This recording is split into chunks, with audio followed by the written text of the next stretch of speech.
सब पे नजर अंदर की खबर।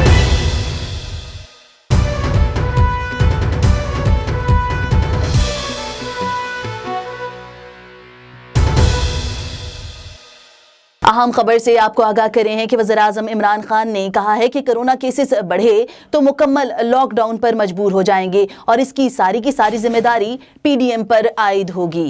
मजीद कहा कि एनआरओ लेने के लिए ओपोजिशन बेरहमी से लोगों की जिंदगियां और रोजगार बर्बाद करने पर तुली है।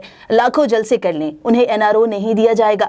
एक बयान में वज़ीर-ए-आज़म पाकिस्तान इमरान खान का कहना था कि पाकिस्तान में कोरोना की दूसरी लहर के इदाद-ओ-शुमार तशवीशनाक हैं।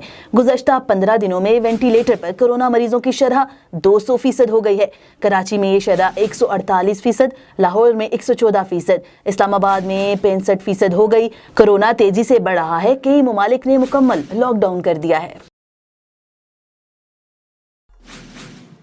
ये थी A1 टीवी ताज़ा तरीन। मजीद खबरों से बाखबर रहने के लिए देखते रहिए A1 टीवी।